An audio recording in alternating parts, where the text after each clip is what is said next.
Movie की शुरुआत में हम एक शख्स को देखते हैं जिसने कोट और टोपी पहना होता है और उसके हाथ में एक सूटकेस तो दूसरे हाथ में किसी तरह का मिस्टीरियस बॉक्स होता है जिसे लेकर वो एक खाली कमरे में आता है जहां उसे एक टाइम बॉम्ब मिलता है जो कुछ ही देर में फटने वाला था। इसलिए वो बिना देरी के उस बॉम्ब को डिफ्यूज करने में लग जाता है, पर तभी उसके पीछे कुछ हलचल होती है जिससे वो समझ जाता है कि बॉम्ब लगाने वाला व्यक्ति अब भी इसी कमरे में मौजूद है। दरअसल इस बॉम्ब को फिजेल बॉम्बर नाम के शख्स ने लगाया था, इसलिए ये आदमी उस फिजेल बॉम्बर को ढूंढने लगता है। लेकिन फिजेल बॉम्बर उसके ऊपर गोलियां चलाने लगता है और इस सब में टाइम बॉम्ब का टाइमर पूरा होने ही वाला होता है कि कोट वाला शख्स उस बॉम्ब को अपनी सूटकेस में रखने लगता है। लेकिन तब तक टाइमर पूरा हो जाता है जिस कारण धमाका हो जाता है और इस धमाके में कोट वाले शख्स का चेहरा बुरी तरह से जल जाता है, जिसके बाद वो अपने मिस्टीरियस बॉक्स की तरफ बढ़ने लगता है। जिस पर फिर एक तीसरा आदमी वहां कर उसको वो बॉक्स देता है जिसमें 1992 का समय फीड करके वो जला हुआ व्यक्ति साल 1992 में चला जाता है। और अब हम समझ पाते हैं कि ये व्यक्ति एक टाइम ट्रेवलर है जो पुराने समय में आकर फिजेल बॉम्बर को रोकना चाहता था, क्योंकि फिजेल बॉम्बर ने बहुत से धमाके करके बहुत से लोगों की जान ले ली थी और उसका मिस्टीरियस बॉक्स कुछ और नहीं बल्कि एक टाइम मशीन है जिसके द्वारा ये समय में आगे या पीछे जा सकता है। अब आगे हम देखते हैं कि उस टाइम ट्रेवलर के चेहरे की सर्जरी करके उसे नया चेहरा दिया जाता है, जिसके बाद वो अपने सीनियर ऑफिसर से मिलता है जो उसे बंदूक और उसकी टाइम मशीन देकर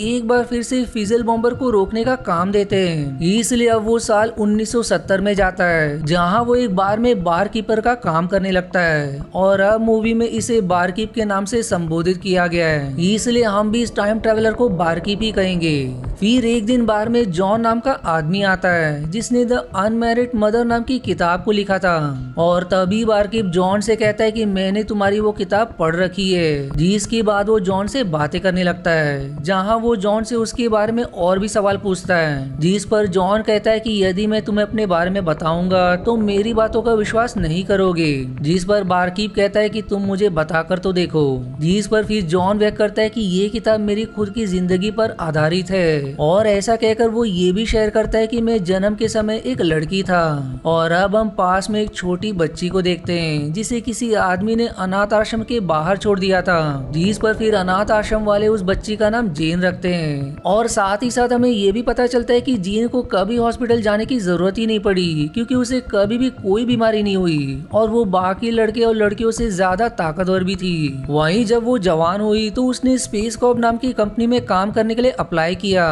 अब क्योंकि जिन पढ़ाई और फिजिकल वर्क में बाकी लड़कियों से अच्छी थी इसलिए उसे ये लगने लगा कि वो बड़ी ही आसानी से स्पेस में जाने के लिए सेलेक्ट हो जाएगी। जिसके बाद हम देखते हैं कि एक डॉक्टर मिस्टर रॉबर्टसन को जीन की मेडिकल रिपोर्ट के बारे में बताता है जो एबनॉर्मल निकलती है, जिस कारण उसे डिस्क्वालीफाई होना पड़ेगा। लेकिन जीन को इस बारे में कोई खबर नहीं होती। फिर एक दिन जीन की लड़ाई एक लड़के से हो जाती है जिस कारण मिस्टर रॉबर्टसन को उसे स्पेस कॉर्प से बाहर निकालने का बहाना मिल जाता है और फिर वो उसे लड़ाई करने की वजह से बाहर निकाल देते हैं। अब इस बात से जीन को बहुत दुख होता है, पर अब वो और कर भी क्या सकती थी, इसलिए उसने घर में सर्वेंट की जॉब पकड़ ली जहां वो घर के सारे काम जैसे कपड़े प्रेस करना और झाड़ू पोछा करने के काम में लग गई। साथ ही साथ दिन में काम करने के अलावा जीन ने नाइट स्कूल भी ज्वाइन कर लिया जहां एक दिन स्कूल के बाहर उसे एक अनजान शख्स मिला जिससे कि जीन को प्यार हो गया और फिर वो लोग हर रोज मिलने लगे। जिसके बाद हम प्रेजेंट का समय देखते हैं जहां जॉन बारकीप से अपने कहानी बता रहा होता है। वो आगे ये भी बताता है कि एक दिन वो अनजान शख्स मुझसे यानी कि जीन से ये कहकर गया कि मैं जल्दी ही वापस आऊंगा, लेकिन वो कभी वापस नहीं आया जिससे मैं बहुत टूट गई और वहीं उस शख्स से फिजिकल रिलेशन होने के कारण मैं प्रेग्नेंट हो गई और मैंने हॉस्पिटल में एक बच्ची को जन्म दिया।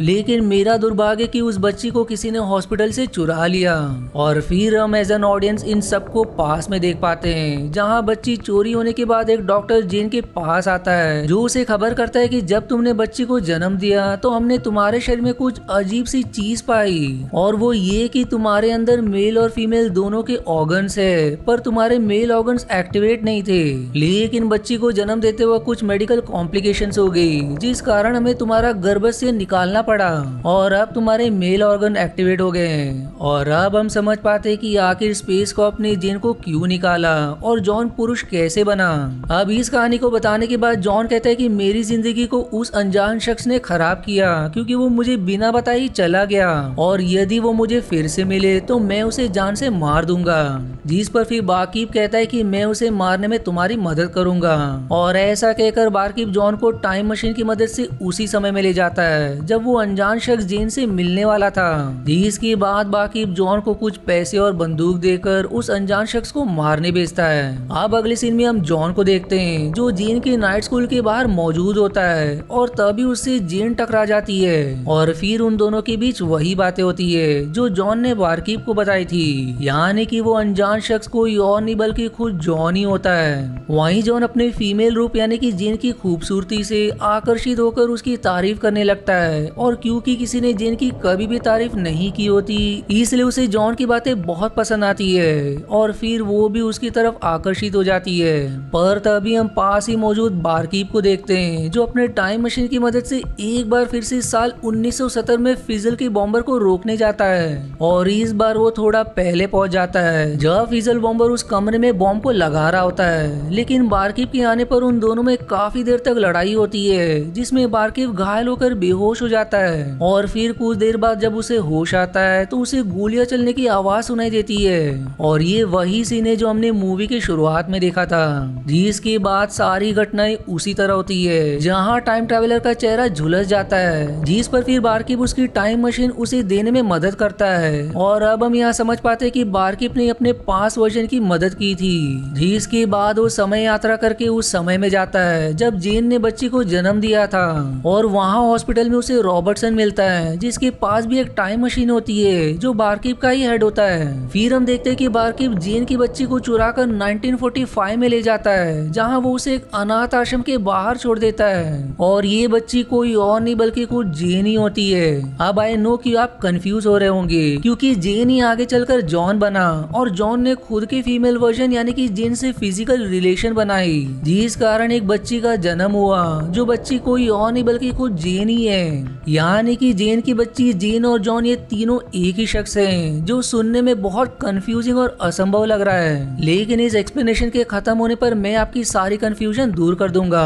तो अब हम वापस से मूवी पर आते हैं जहां बच्ची को अनाथ आश्रम के बाहर छोड़ने के बाद वो समय यात्रा करके जॉन के पास आता है और अब हम देखते हैं कि जॉन जेन के साथ बैठा हुआ है और तभी बारकीप जॉन को इशारे में अपने पास बुलाकर यहाँ से चलने को कहता है और ये वही समय है जब जेन ने जॉन को आखिरी बार देखा था और अब इस सब से जॉन समझ जाता है कि बारकीप को सब कुछ पहले से पता था और उसने जॉन को इसलिए समय यात्रा करवाई जिससे वो जेन से मिल सके और फिर वो सारी घटनाएं हो सके जिसमें उसने जेन से जॉन बनने तक का दर्द सहा था। इसलिए वो बारकीप पर गुस्सा करने लगता है जिस पर बारकीप कहता है कि अब तो तुम समझ चुके होगे कि जेन के साथ आगे क्या होगा जिसका साफ मतलब है कि जॉन जेन से कभी नहीं मिलेगा। जिस पर फिर जॉन बारकीप की बात मानकर उसके साथ साल 1985 में आ जाता है जहां वो लोग उसी संस्था में पहुंच जाते हैं जिस संस्था के लिए बारकीप टाइम ट्रैवल का काम किया करता है। अब वहां पहुंचकर जॉन को थोड़ा चक्कर सा आने लगता है क्योंकि जब भी कोई समय यात्रा करता है तो उसके दिमाग पर इसका असर पड़ता है और क्योंकि जॉन ने सीधा 22 साल आगे की समय यात्रा की थी इसलिए उसका दिमाग इस सब को सहन नहीं कर पा रहा था जिससे उसे चक्कर आने लगे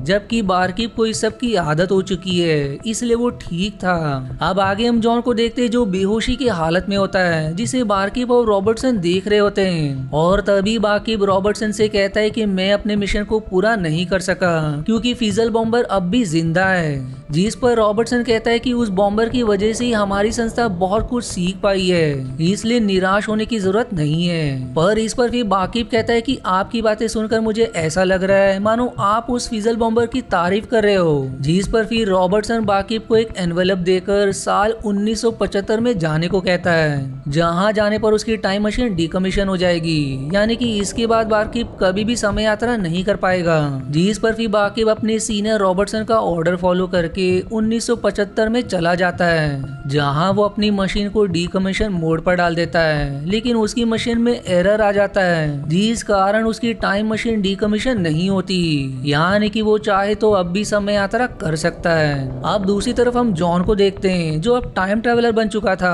और अब वो फीजल बॉम्बर की तलाश में समय यात्रा करेगा। और फिर यही इस मूवी का क्लाइमेक्स रिवील होता है, क्योंकि जॉन जब समय यात्रा करके फीजल बॉम्बर को मारने जाएगा तो उसका चेहरा बॉम्ब धमाके की वजह से झुलस जाएगा, जिस कारण प्लास्टिक सर्जरी से उसका चेहरा बदल दिया जाएगा, जिससे वो बारकीप बन जाएगा। यानी कि बारकीप कोई और नहीं बल्कि खुद जॉन ही है, जिसका मतलब ये भी है कि जीन, जॉन, उनकी बच्ची और बारकीप ये चारों एक ही शख्स हैं। और यही वजह थी कि बारकीप को जॉन के बारे में सब कुछ पहले से पता था, क्योंकि वो खुद या यूं कहूँ कि जेन ही था। अब आगे हम देखते हैं कि बारकीप उस एनवेलप को खोलता है जिसमें टाइम ट्रैवल एजेंट्स ने वो सारी जानकारी को नोट किया था जो फीजल बॉम्बर से संबंधित थी। और इस एनवेलप में बारकीप को एक तस्वीर मिलती है जो किसी लॉन्ड्री की होती है, जिस पर फिर वो बिना वक्त गवाए लॉन्ड्री में जाता है जहाँ उसे फीजल बॉम्बर मिलता है। और अब यहाँ मूवी का फाइनल क्लाइमेक्स रिवील होता है, क्योंकि ये फीजल बॉम्बर भी कोई और नहीं बल्कि खुद बारकीप का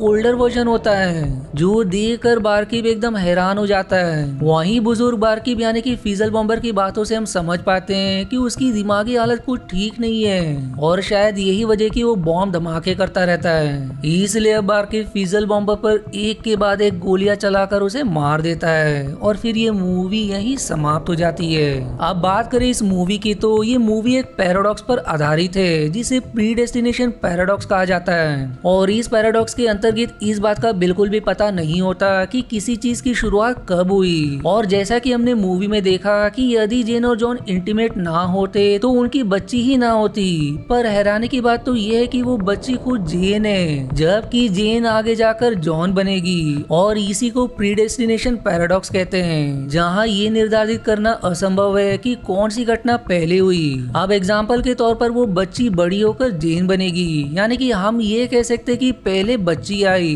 तो बड़ी होकर जेन बन जाएगी। पर जैसा कि हमने मूवी में देखा कि जेन ने ही बच्ची को जन्म दिया, यानी कि बच्ची के पैदा होने से पहले भी जेन इस दुनिया में मौजूद थी, जबकि जेन खुद उस बच्ची का जवान रूप है। यानी कि हम ये अब भी निर्धारित नहीं कर सकते कि कौन सी घटना पहले हुई। ठीक उसी तरह की पहले मुर्गी आई या अंडा। वहीं बात करें कि क्या अब भी बारकीप फीजल बॉम्बर बनेगा, तो इसका जवाब हाँ है, क्योंकि उसकी टाइम मशीन अब भी उसके पास है। और जैसा कि हमने मूवी में देखा कि समय यात्रा करने पर व्यक्ति के दिमाग पर असर होता है, जिसका यही मतलब है कि बारकीप आगे भी समय यात्रा करेगा, जिससे उसका दिमाग कमजोर हो जाएगा और फिर आखिर में वो फीजल बॉम्बर बन जाएगा। आई होप अब इससे आपको एक्सप्लेनेशन समझ आ गई। इसलिए अगर आपको वीडियो जरा भी पसंद आए तो दोस्तों प्लीज वीडियो को लाइक जरूर करें। और आज के वीडियो में इतना ही। आशा है आपको मेरी एक्सप्लेनेशन पसंद आई। यदि हाँ तो प्लीज वीडियो को लाइक करना और चैनल को सब्सक्राइब करके सपोर्ट करना ना भूलें। मिलते हैं अगले एक्सप्लेनेशन वीडियो में, तब तक के लिए धन्यवाद दोस्तों।